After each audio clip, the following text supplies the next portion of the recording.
Bila kita tidak pernah pergi ke luar negara, tidak tahu tentang masyarakat Islam di ceruk dunia yang lain, dengan membaca buku kita dapat mengenali mereka.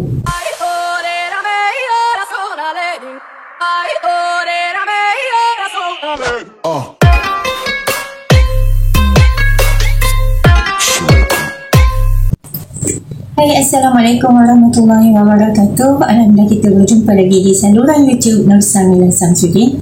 Saya selaku booktuber anda ingin berkongsi cerita buku Helang Albania hasil karya Dr. Mazli Malik, mantan Menteri Pendidikan Malaysia, terbitan Bibliolit, iaitu imprint kepada Biblio Press. Bila kita membaca buku fiksyen, kita sebenarnya cuba memahami manusia lain, cuba berada di dalam watak manusia lain. Dan bila kita sudah masuk ke dalam watak mereka, kita akan punya rasa empati. Walaupun budaya kita amat bertentangan dengan keadaan diri mereka. Dalam cerita ini, kita dihidangkan dengan budaya orang Albania itu sendiri. Anila merupakan seorang gadis berbangsa Albania. Mereka dikenali sebagai Shipta, membawa maksud helang, burung helang. Dan kerana itulah judulnya Helang Albania. Mereka yang dikenali sebagai Shiptar ini mempunyai satu aku janji yang menjadi kebanggaan mereka, iaitu mereka kenali aku janji ini sebagai Besa.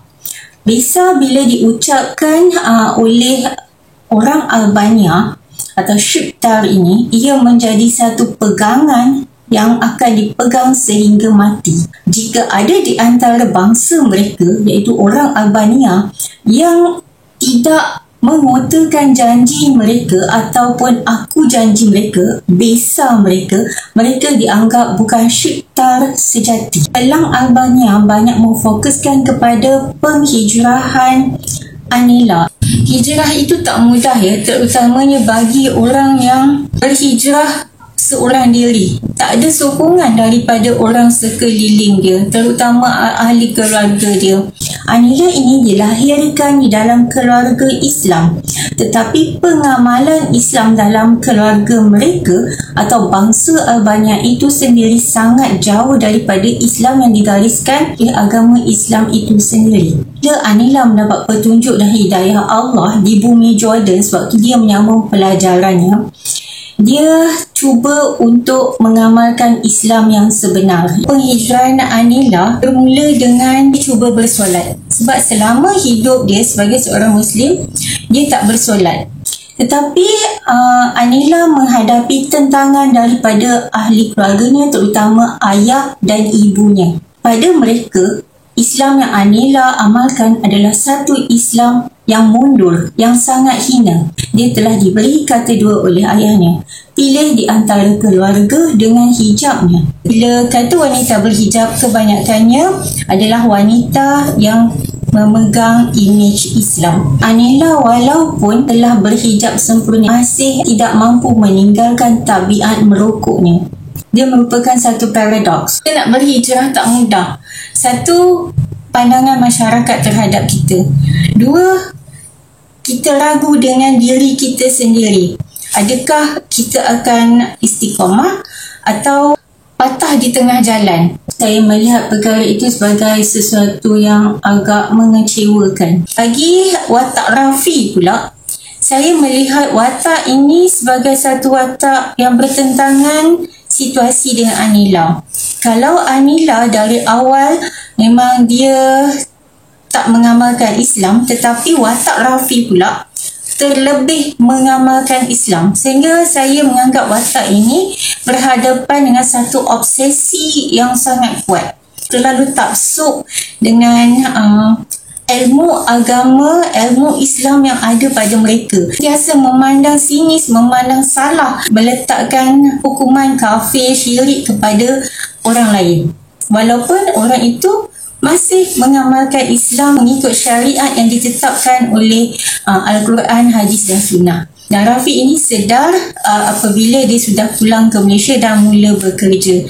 Dan dia agak menyesal dengan perlakuan dia dan obsesi dia pada waktu itu. Dan dia mula berubah.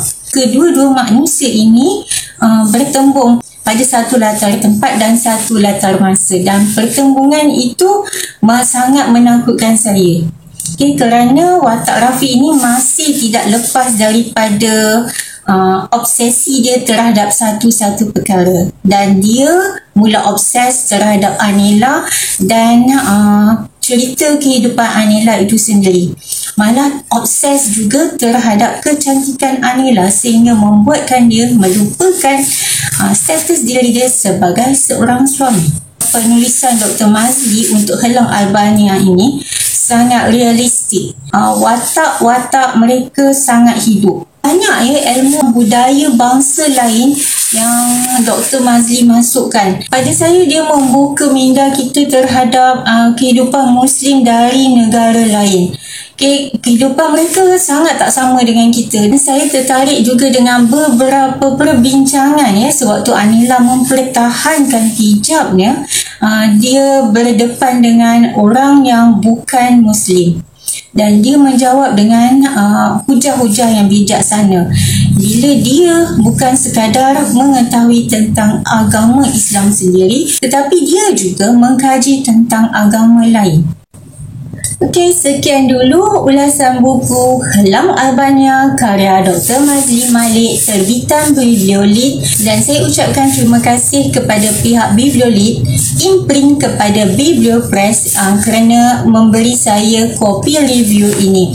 Juga terima kasih kepada BookTube Malaysia kerana menjalin kerjasama dengan pihak Bibliopress. Semoga ulasan buku ini bermanfaat, dan jangan lupa untuk mendapatkan buku ini daripada penulisnya sendiri Dr. Mazli Malik, atau boleh berhubung dengan pihak penerbit Bibliolit untuk membeli buku ini sama ada secara online atau datang ke kedai mereka. Sekian, Assalamualaikum warahmatullahi wabarakatuh.